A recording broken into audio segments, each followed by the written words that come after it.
On June 3rd, 2016, the greatest of all time, Muhammad Ali, passed away at the age of 74. He was a three-time world heavyweight champion and international humanitarian who transcended race.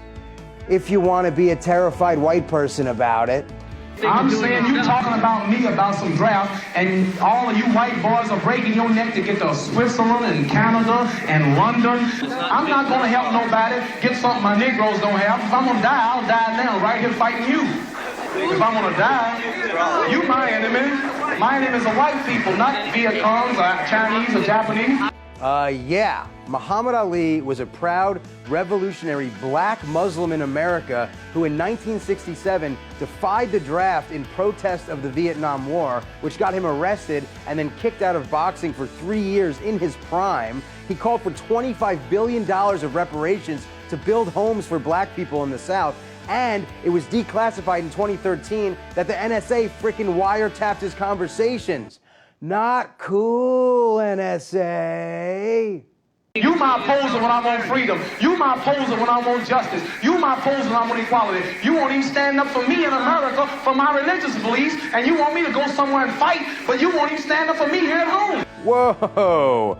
Over time, this guy's legacy is definitely going to continue to be whitewashed, just like MLK's, radically anti-Vietnam, and Nelson Mandela's, insisted that Israel was an apartheid state. So I'm going to give y'all some of the Muhammad Ali juice bits before they disappear. Lawrence Ross of The Root says, the thing most people will miss is how Ali's voice, a bold black and Muslim voice that spoke eloquently for the aspirations of oppressed peoples in America and throughout the world, was reviled by most of white America at its height and rendered nearly mute as Parkinson's disease overtook his neurological functions. As his physical voice disappeared, Ali gradually moved from being a complex human being to a safe idea. Yep, we're turning Muhammad Ali into a safe idea, like becoming a certified public accountant instead of a tap dancer. Anyway, we're all familiar with quotes like this. Only last week, I murdered a rock, injured a stone, hospitalized a brick. I'm so mean, I make medicine sick. Badass, right?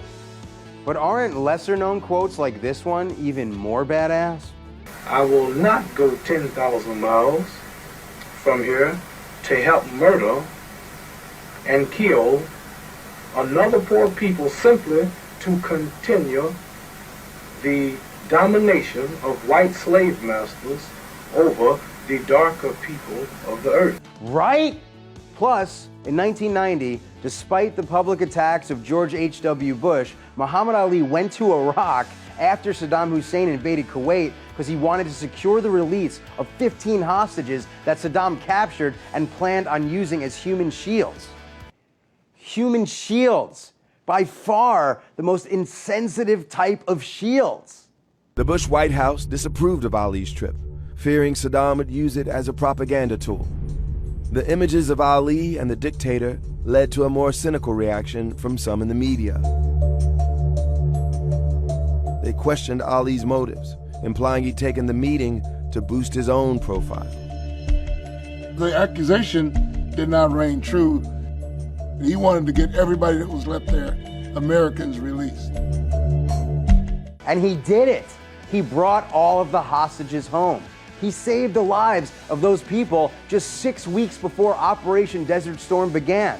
Cut to 15 years later, and you've got this ass clown awarding him the Presidential Medal of Freedom while only mentioning his boxing accomplishments. This is a man who once fought more than 10 rounds with a fractured jaw.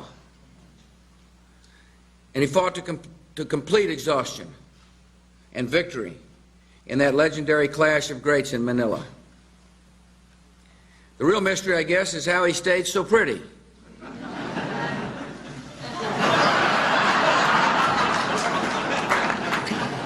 Probably had to do with his beautiful soul. Get fucked. In conclusion, Muhammad Ali floated like a butterfly and stung like a bee. But let's never forget, he also was a revolutionary. John F. O'Donnell, redacted tonight.